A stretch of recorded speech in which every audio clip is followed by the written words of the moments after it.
ಯುಗಾದಿ ಹಬ್ಬದ ಶುಭಾಶಯ. ಎಲ್ಲರಿಗೂ ನಮಸ್ಕಾರ. ವೆಲ್ಕಮ್ ಬ್ಯಾಕ್ ಟು ಸೌಮ್ಯ ಜಗತ್ತು ಹುಣಸೂರು. ನಾನು ನಿಮ್ಮ ಜೊತೆ ಶೇರ್ ಮಾಡ್ತಾ ಇರುವಂಥದ್ದು ಯುಗಾದಿ ಹಬ್ಬದ ವ್ಲಾಗನ್ನ ಶೇರ್ ಮಾಡ್ತಾ ಇದ್ದೀನಿ. ಯುಗಾದಿ ಹಬ್ಬದ ಹಿಂದಿನ ದಿನ ನೈಟೇ ಮನೆ ಎಲ್ಲನೂ ಕೆಲಸ ಮುಗಿಸಿ ಬಾಗಿಲಿಗೆ ರಂಗೋಲಿ ಬಿಟ್ಟು ನನ್ನ ಮಗಳ ಜೊತೆ ಸ್ವಲ್ಪ ಟೈಮ್ ಸ್ಪೆಂಡ್ ಮಾಡ್ತಾಯಿದ್ದು. ಮನೆಗೆ ಹಬ್ಬ ಅಂತ ಹೇಳಿದ್ರೇ ಮೊದಲು ನೆನಪಾಗುವಂಥದ್ದು ಮನೆಯ ಬಾಗಿಲನ್ನು ಅಲಂಕರಿಸುವಂಥದ್ದು. ಪ್ರತಿಯೊಬ್ಬ ಹೆಣ್ಣು ಮಕ್ಕಳು ಕೂಡ ತನ್ನ ಮನೆಯ ಬಾಗಿಲು ನೋಡೋದಕ್ಕೆ ಸುಂದರವಾಗಿರಬೇಕು, ಚೆನ್ನಾಗಿರಬೇಕು ಅಂತ ಹೇಳಿ ಆಸೆ ಪಡ್ತಾಳೆ ಹಬ್ಬದ ದಿನ. ನಾನು ಚೆನ್ನಾಗಿರಬೇಕು ಅಂತ ಯಾವ ಹೆಣ್ಮಗಳು ಹಬ್ಬದ ದಿನ ಇಷ್ಟನೇ ಪಡೋದಿಲ್ಲ. ಆಲ್ಮೋಸ್ಟ್ ಫಸ್ಟ್ ಥಿಂಕ್ ಮಾಡೋದೇ ಮನೆಗೋಸ್ಕರ. ಸೊ ನಾನು ಕೂಡ ಮನೆ ಬಾಗಿಲಿಗೆ ಒಂದು ರಂಗೋಲಿನ ಬಿಟ್ಟು ನನ್ನ ಮಗಳು ಕೂಡ ಸ್ವಲ್ಪ ನನ್ನ ಜೊತೆ ಆಟ ಆಡ್ತಾಯಿದ್ಲು. ಅವಳು ಅದ್ರ ಜೊತೆಗೆ ನಾನು ಇವತ್ತೇ ಹಬ್ಬ ಮಾಡ್ತೀನಮ್ಮ ಅಂತ ಹೇಳಿ ನಮ್ಮ ಮನೆಗೆ ಬೇವು ಬೆಲ್ಲ ತಗೊಂಡು ಒಳಗಡೆ ಬರ್ತಾ ಇದ್ದಾಳೆ. ಸೊ ಕೆಲಸ ಮುಗಿಸಿ ಮಲಗಿ ಬೆಳಗ್ಗೆ ಎದ್ದ ತಕ್ಷಣವೇ ಫಸ್ಟ್ 6:30 ಆಗಿತ್ತು. ಅವಳಿಗೆ ಬಿಸಿ ಬಿಸಿಯಾಗಿ ಮುದ್ದೆ ಮಾಡಿ, ಇದು ಮಕ್ಕಳ ಪೌಷ್ಟಿಕ ಪೌಡ್ರ್ ಅಂತ ಹೇಳಿ, ಹೆಲ್ತಿ ಪೌಡರ್ ಅಂತ ಹೇಳಿ ನಾನೇ ಮನೆಯಲ್ಲಿ ತಯಾರು ಮಾಡುವಂಥದ್ದು. ನಾನು ಮುದ್ದೆ ಮಾಡೋವ್ರಿಗೆ ಅನ್ನ ಬೇಕು ಅಂತ ಹೇಳಿ ಸ್ವಲ್ಪ ಅನ್ನ ಬೇಕು ಅಂತ ಬಂದು ಅಲ್ಲೇ ಹಾಕಿಸ್ಕೊಂಡು ತಿಂತಾಯಿದ್ಲು. ಸೊ ಅವಳಿಗೆ ಮುದ್ದೆ ತಿನ್ನಿಸಿ ನಾವು ಸ್ವಲ್ಪ ಮೊಸರನ್ನ ಮಾಡಿದ್ದು ಬೆಳಗ್ಗೆನೇ ಎದ್ದು. ತುಂಬ ಸೆಕೆ, ತುಂಬ ಅಂದರೆ ತುಂಬ ಸೆಕೆ ಇತ್ತು. ಸೊ ಬೆಳಗ್ಗೆನೇ ಸ್ವಲ್ಪ ಮೊಸರನ್ನ ಮಾಡಿ ತಿಂದ್ಕೊಂಡು ನಾನು ಸ್ನಾನ ಮಾಡಿ ದೇವರಿಗೆ ದೀಪ ಹಚ್ಚಿದ ಮೇಲೆ ಒಬ್ಬಟ್ಟು ಮಾಡ್ತಾಯಿದ್ದೀನಿ. ಫಾರ್ ದ ಫಸ್ಟ್ ಟೈಮ್, ಇದೇ ಫಸ್ಟ್ ನನ್ನ ಲೈಫಲ್ಲಿ ನಾನು ಒಬ್ಬಟ್ಟು ಮಾಡ್ತಾ ಇರುವಂಥದ್ದು. ಏನು ವಿಶೇಷ ಅಂತ ಹೇಳಿದ್ರೆ, ಹಬ್ಬದ ದಿನ 30th ನಮ್ಮ ಮನೆಯವರ ಹುಟ್ಟು ಹಬ್ಬ ಇತ್ತು. ಅದ್ರ ಜೊತೆಗೆ 31st ನನ್ನ ಮಗಳ ಹುಟ್ಟು ಹಬ್ಬ ಇತ್ತು. ಸೊ ಹಾಗಾಗಿ ಇವಾಗ ನಾನೇ ಒಬ್ಬಟ್ಟನ್ನು ಮಾಡೋಣ ಅವರಿಗೆ ಅಂತ ಸ್ಪೆಷಲ್ ಆಗಿ ಅಂತ ಹೇಳಿ ಕಾಯಿ ಒಬ್ಬಟ್ಟನ್ನು ಫಾರ್ ದ ಫಸ್ಟ್ ಟೈಮ್ ನಾನು ಟ್ರೈ ಮಾಡ್ತಾಯಿದ್ದೀನಿ. ನಿಜವಾಗ್ಲೂ ನಾನು ಇಷ್ಟೊಂದು ನೀಟಾಗಿ ಚೆನ್ನಾಗಿ ಬರುತ್ತೆ ಅಂತ ನಾನು ಎಕ್ಸ್ಪೆಕ್ಟೇ ಮಾಡಿರಲಿಲ್ಲ.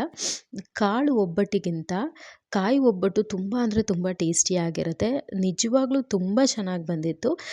ಜಸ್ಟ್ ನಾನು ಒಂದು 12 ಒಬ್ಬಟ್ಟು ಮಾಡಿದ್ದೆ ಅಷ್ಟೇ ಫಸ್ಟ್ ಟೈಮ್ ಅಂತ ಹೇಳಿ. ತುಂಬ ಟೇಸ್ಟಿಯಾಗಿ ಬಂದಿತ್ತು. ಡೆಫಿನೆಟ್ಲಿ ಮುಂದಿನ ದಿನ ಯಾವಾಗಾದರೂ ನಾನು ನಿಮಗೆ ಈ ರೆಸಿಪಿನ ಶೇರ್ ಮಾಡ್ತೀನಿ. ಈಸಿಯಾಗಿರುತ್ತೆ. ಯಾರಾದರೂ ಹೊಸದಾಗಿ ಕಲಿತಾ ಇದ್ದರು, ದಯವಿಟ್ಟು ಮನೇಲಿ ಯಾರಾದರೂ ಕಲಿತಾರೆ ಅಂದರೆ ಅವ್ರಿಗೆ ಬಿಡಿ ಕಲಿಯೋದಕ್ಕೆ. ಟೀಸ್ ಮಾಡೋದು ಅಥವಾ ಇನ್ನೊಂದು ಥರ ಮಾತಾಡೋದು, ನೀವೇನು ಹುಟ್ಟಿದಾಗಲೇ ಯಾರೂ ಮಾಡೋದನ್ನು ಕಲಿತು ಬಂದಿರೋದಿಲ್ಲ.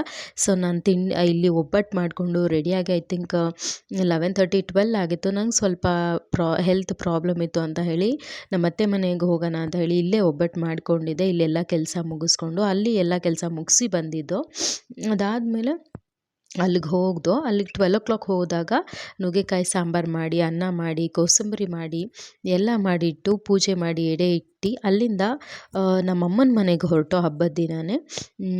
ಅಮ್ಮನ ಸ್ವಲ್ಪ ಹೆಲ್ತ್ ಇಶ್ಯೂ ಇತ್ತು, ಅವರನ್ನು ಕರ್ಕೊಂಬರ್ಬೇಕಿತ್ತು ಹುಣಸೂರಿಗೆ. ಹಾಗಾಗಿ ಬಂದು ಇಲ್ಲಿ ನನ್ನ ಮಗಳು ಮತ್ತು ಭುವನ ಇಬ್ಬರು ಕೂಡ ಮಾವಿನಕಾಯಿನ ಕಟ್ ಮಾಡಿಕೊಂಡು ತುಂಬ ತಮಾಷೆಯಾಗಿ ತಿಂದ್ಕೊಂಡು ಆಟ ಆಡ್ತಾ ಕೂತಿದ್ದಾರೆ. ನನ್ನ ಮಗಳು ಅದು ತುಂಬ ಹುಳಿ ಮತ್ತು ಖಾರ ಇದೆ, ಬಟ್ ಆದರೂ ಅದನ್ನು ತಿನ್ನಬೇಕು ಬೇಡ ಸುಮ್ಮನೆ ನೋಡೋದು ಇಟ್ಕೊಳ್ಳೋದು ಮಾಡ್ತಾಯಿದ್ಲು. ಸೊ ಅವಳು ನೋಡಿದ್ರೇ ಖುಷಿ ಆಗ್ತಾಯಿತ್ತು. ಬಟ್ ನಮಗೆ ಈಗ ಆ ಮಾವಿನಕಾಯಿ ನೋಡಿದ್ರೆ ತಿನ್ನಬೇಕು ಅಂತಲೇ ಅನಿಸಲ್ಲ, ಅಷ್ಟು ಹುಳಿ ಅನ್ನಿಸ್ತಾ ಇತ್ತು. ಬಟ್ ಚಿಕ್ಕವರಿದ್ದಾಗ ತುಂಬ ಅಂದರೆ ತುಂಬ ಮಾವಿನಕಾಯಿನ ತಿಂತಾಯಿದ್ದೋ ನಮ್ಮ ಅಜ್ಜಿ ಮನೇಲಿ. ಈಗ ಅನಿಸುತ್ತೆ ನಾವು ಚಿಕ್ಕವರಾಗೆ ಇದ್ದಿದ್ರೆ ಹಬ್ಬ ಅಂತ ಹೇಳಿದ್ರೆ ಒಂದು ಸೆಲೆಬ್ರೇಷನ್ ಇರ್ತಾಯಿತ್ತು. ಈಗ ಹಬ್ಬ ಅಂತ ಹೇಳಿದ್ರೆ ಮನೆ ತುಂಬ ಕೆಲಸ ಇರುತ್ತೆ. ಸೊ ತುಂಬ ವೀಡಿಯೋಸ್ಗಳನ್ನ ನನಗೆ ಮಾಡೋಕ್ಕೆ ವೀಡಿಯೋ ಮಾಡ್ಕೊಳ್ಳೋದಕ್ಕಾಗಲಿಲ್ಲ. ಯಾಕೆ ಅಂತ ಹೇಳಿದ್ರೆ 2 ಮನೆ ಕೆಲಸ ಇರೋದ್ರಿಂದ ಹರಿಬಿರಿ ಒಂದು ಮನೆ ಕೆಲಸ ಮಾಡಿದ್ರೇ ಸಾಕಾಗುತ್ತೆ. ಅಂಥದ್ರಲ್ಲಿ 2 ಮನೆ ಕೆಲಸ ಮಾಡಬೇಕು. ನಾನು ಹುಣಸೂರಲ್ಲಿ ಒಂದು ಮನೆ ಇದೆ, ಅದ್ರ ಜೊತೆಗೆ ನಮ್ಮತ್ತೆ ಮನೆ ಒಂದಿದೆ. ಸೊ ಇಲ್ಲೂ ಮುಗಿಸ್ಬೇಕು, ಅಲ್ಲೂ ಮಾಡಬೇಕು, 2 ಕಡೆ ವೀಕ್ಲಿ ಪೂರ್ತಿ ಬಂದು ಹೋಗಿ ಕೆಲಸ ಮಾಡಿ ಡ್ಯೂಟಿಗೆ ಹೋಗಿ ಬಂದು ಸೊ ತುಂಬ ಕಷ್ಟಪಟ್ಟು ಜೀವನ ಮಾಡ್ತಾಯಿದ್ದೀನಿ. ಒಂದೊಂದು ಸತಿ ಅನಿಸ್ಬಿಡತ್ತೆ ಹಾಗಂತ. ಬಟ್ ಏನು ಮಾಡೋದಕ್ಕಾಗೋದಿಲ್ಲ. ನನ್ನ ಮಗಳಿಗೋಸ್ಕರ ಎಲ್ಲನೂ ಅಡ್ಜಸ್ಟ್ ಮಾಡಿಕೊಂಡು ಇವಳು ನೋಡಿ ಮಕ್ಕಳ ಮನಸ್ಸು ಎಷ್ಟು ಚೆಂದ ಅಂತ ಹೇಳೋದಕ್ಕೆ. ಅವಳು ಇಲ್ಲಿ ನಮ್ಮ ಅಮ್ಮನ ಮನೆಗೆ ಬಂದರೆ ಏನು ಡ್ಯಾನ್ಸ್ ಆಡಿಕೊಂಡು ಫ್ರೆಂಡ್ಸ್ ಜೊತೆ ಎಲ್ಲ ಕುಣ್ಕೊಂಡು ಅವರೊಂದಷ್ಟು ಗೇಮ್ ಅವ್ರಿಗೆ ಅವರೇ ಪ್ಲ್ಯಾನ್ ಮಾಡಿಕೊಂಡ್ರು. ನಾವು ಒಳಗಡೆ ಕೂತಿದ್ದೋ, ಬಟ್ ಇವರು ಅಮ್ಮ ಬಾಮ್ಮ ಅಮ್ಮ ಬಾಮ್ಮ ಅಂತ ಹೇಳಿ ಹೊರಗಡೆ ಕರ್ಕೊಂಬಂದರು. ಹಬ್ಬ ಅಂತ ಹೇಳಿದ್ರೆ ಅದು ಮಕ್ಕಳನ್ನ ನೋಡೋಕ್ಕೆ ಒಂದು ಚೆಂದ. ಸೊ ಇವಳು ಕೂಡ ಸಿಂಪಲ್ಲಾಗಿ ಒಂದು ಫ್ರಾಕನ್ನು ಹಾಕಿ ನಾನು ಹಬ್ಬನ ಮುಗಿಸಿದ್ದೀನಿ. ಈ ವಿಡಿಯೋದಲ್ಲಿ ಅವ್ರಿಗೆ ಹೇಳುವಂಥದ್ದು, ಇಬ್ರಿಗೂ ಕೂಡ ನಮ್ಮ ಹಸ್ಬೆಂಡ್ ಆಗಿರ್ಬೋದು ಅಥವಾ ನನ್ನ ಮಗಳಿಗಾಗಿರ್ಬೋದು, ಇಬ್ಬರೂ ನನ್ನ ಜೀವನದ 2 ಇಂಪಾರ್ಟೆಂಟ್ ಚಾಪ್ಟರ್ ಅಥವಾ ಇಂಪಾರ್ಟೆಂಟ್ ವ್ಯಕ್ತಿಗಳು ಅಂತ ಹೇಳ್ಬೋದು. ಸೊ ಅವರಿಗೆ ಹುಟ್ಟುಹಬ್ಬದ ಶುಭಾಶಯಗಳು ಬುಜ್ಜಿ ಆ್ಯಂಡ್ ಧೃತಿ ಅಂತ ವಿಶಸ್ನ ತಿಳಿಸ್ತೀನಿ. ಸೊ ಯಾವಾಗಲೂ ಖುಷಿಯಾಗಿರಲಿ. ನಿಮ್ಮ ಖುಷಿಗೆ ಯಾವುದೇ ಪ್ರಾಬ್ಲಮ್ ಬರದಿರೋ ಹಾಗೆ ನಾನು ನಿಮ್ಮ ಜೊತೆ ಯಾವಾಗಲೂ ಇಬ್ಬರು ಜೊತೆಯಾಗಿ ಇರ್ತೀನಿ ಅಂತ ಭರವಸೆನ ಕೊಡ್ತೀನಿ. ಯಾಕೆ ಅಂತ ಹೇಳಿದ್ರೆ ನನಗೂ ಅಷ್ಟೇ ನಿಮ್ಮಿಬ್ಬರು ಬಿಟ್ಟರೆ ನನಗೆ ಯಾವುದೂ ಇಂಪಾರ್ಟೆನ್ಸ್ ಇಲ್ಲ. ಸೊ ಫಸ್ಟ್ ಪ್ರಿಫರೆನ್ಸ್ ಅಂತ ಹೇಳಿದ್ರೆ ನೀವಿಬ್ಬರೇ. ಬಟ್ ನಮ್ಮ ಮನೆಯವ್ರು ಹೇಳ್ತಾರೆ, ನೀನು ಜಾಬು ಅಂತ ಕಾನ್ಸಂಟ್ರೇಟ್ ಮಾಡ್ತೀಯ ಅಂತ. ಯಾಕೆ ನಾನು ಜಾಬನ್ನು ಕಾನ್ಸಂಟ್ರೇಟ್ ಮಾಡ್ತೀನಿ ಅಂತ ಹೇಳಿದ್ರೆ, ಅವರ ಖುಷಿಗೋಸ್ಕರ ಯಾವುದೂ ಸಮಸ್ಯೆ ಬಂದು ಎಲ್ಲೂ ಹೋಗಿ ನಿಂತ್ಕೊಳ್ಬಾರ್ದು. ಅವರು ಧೈರ್ಯವಾಗಿ ಜೀವನ ಮಾಡಬೇಕು ಅನ್ನೋದು ನನ್ನ ಆಸೆ ಆಗಿರುತ್ತೆ. ಸೊ ಹಾಗಾಗಿ ನನ್ನ ಕೆಲಸದ ಕಾನ್ಸಂಟ್ರೇಟ್ ಮಾಡ್ತೀನಿ. ಬಟ್ ಇವರ ಬರ್ತಡೆಗೆ ನಾನು ಏನು ಗಿಫ್ಟ್ ಕೊಟ್ಟೆ ಅಂತ ಹೇಳಿ ಸರ್ಪ್ರೈಸ್ ಆಗಿ ಹೇಳ್ತೀನಿ, ಅದನ್ನು ತೋರಿಸ್ತೀನಿ. ಇಲ್ಲಿ ನೋಡಿ, ನನ್ನ ಮಗಳನ್ನ ನಮ್ಮಮ್ಮ ಮಲಗಿದ್ರೆ ಕಾಲು ಸಣ್ಣ ಮಾಡ್ಕೊತಾ ಇದ್ದಾಳೆ. ಆ ಗಿಫ್ಟು ತುಂಬ ಕಾಸ್ಟ್ಲಿನೂ ಅಲ್ಲ, ತುಂಬ ಲೈಟು ಇಲ್ಲ, ಬಟ್ ಅದು ಸೆಕ್ಯೂರು, ಇವರಿಬ್ರಿಗೂ ಇಷ್ಟ ಆಗುತ್ತೆ. ಅದಕ್ಕೇ ಪ್ಲ್ಯಾನ್ ಮಾಡಿದ್ದೀನಿ. ಸೊ ಆದರೆ ಇವತ್ತು ಅದನ್ನು ತೊಗೊಳಕ್ಕಾಗಲಿಲ್ಲ. ಬಟ್ ಅದು ವಿಚಾರ ಗೊತ್ತಾಗಿದ್ದೆ ಸ್ವಲ್ಪ ಲೇಟಾಗಿ ತೊಗೊಬೇಕು ಅಂತ ಫೈನಲ್ ಮಾಡಿದ್ದೆ. ಸೊ ಬಟ್ ಸ್ವಲ್ಪ ಅಡ್ವಾನ್ಸನ್ನು ಪೇ ಮಾಡಿದ್ದೀನಿ. ಡೆಫಿನೆಟ್ಲಿ ಅದು ನಮ್ಮ ಕೈ ಸೇರಿದಾಗ ಈ ವರ್ಷದ ಬರ್ತ್ಡೇ ಗಿಫ್ಟ್ ಅಂತ ಹೇಳಿ ನಾನು ನಿಮಗೆ ತೋರಿಸ್ತೀನಿ, ನನ್ನ ಮಗಳಿಗೂ ಮತ್ತು ನಮ್ಮ ಮನೆಯವ್ರಿಗೂ.